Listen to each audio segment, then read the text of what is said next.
Doctor Narendra Dabholkar आणि comrade Govind Pansare यांची हत्या एकाच व्यक्तीनं केली असण्याची शक्यता आता बळावली आहे।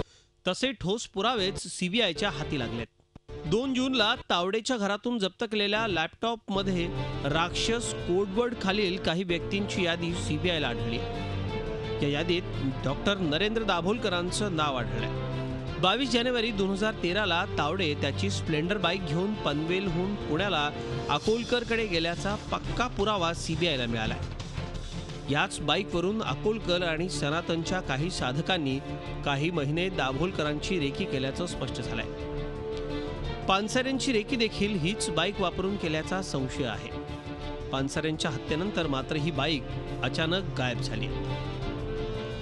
दाभोलकर पानसरे हत्येसाठी एकच पिस्तूल वापरल्याचा बॅलिस्टिक अहवाल आल्याची माहिती सीबीआयच्या सूत्रांनी दिली आहे। रुद्र पाटील, जयप्रकाश अण्णा, प्रवीण निमकर, विनय पवार, अकोलकर, तावडे या 6 जणांनी मिळून शूट टू किलचं ट्रेनिंग घेतल्याचं स्पष्ट झालं असून त्यांची 119 बँक खाती असल्याचंही समोर आलंय। या 6 जणांनी संपर्कात राहण्यासाठी तब्बल 169 मोबाईल नंबर्स वापरले।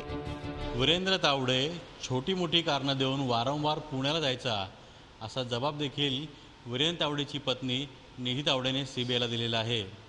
आणि वीरेंद्र तावडेच त्याची स्वतःची बाईक घेऊन 22 जानेवारी 2013 रोजी पुण्याला गेला होता आणि ती बाईक त्याने सारंग अकोलकरला दिली होती।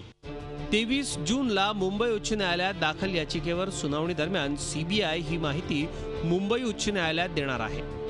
साक्षीदार संजय साडभिलकर यांनी दिलेल्या साक्षीनंतर वीरेंद्र तावडेच्या हालचालींवर लक्ष ठेवण्यास सीबीआयनं सुरुवात केली। 2009 साली गोव्यात झालेल्या स्फोटात मृत्यू होण्यापूर्वी मलगोंडा पाटील यानं तावडेला फोन केल्याचं तपासात समोर आलंय। एटीएस आणि एनआयए तपासाची सुई अकोलकरवर आधीच केंद्रित झाल्यामुळं सीबीआयचा तावडेवर संशय बळावला आणि त्याला अटक करण्यात आली। तावडेला अटक होईपर्यंत अकोलकर त्याच्या पुण्यातल्या घरात बिनबोभाट राहत असल्याचंही स्पष्ट झालंय। मार्च 2016 पर्यंत अकोलकर त्याच्या पुण्यातल्या घरातच राहत होता, कारण मार्च महिन्यात सीबीआयनं त्याच्या घरावर टाकलेल्या छाप्यात चालू महिन्याचं वीज बिल सीबीआयच्या हाती लागलंय। सोसायटीत राहणाऱ्यांनीही अकोलकर मार्च पर्यंत घरातच राहत असल्याचा जबाब दिलाय। एकीकडे सनातन संस्थेचे साधक या प्रकरणात अडकत असताना सनातनची सहयोगी संस्था असलेली हिंदू जनजागृती समिती ही सीबीआयच्या रडारवर आली आहे। वीरेंद्र तावडे आणि सारंग अकोलकर या दोघांनाही हिंदू जनजागृतीचा एक मोठा पदाधिकारी वारंवार आदेश देत होता आणि त्याच्या आदेशावरूनच वीरेंद्र तावडे आणि सारंग अकोलकर आणि इतर जे आरोपी आहेत त्यांनी शूट टू किल नावाचं ट्रेनिंग घेतलं होतं।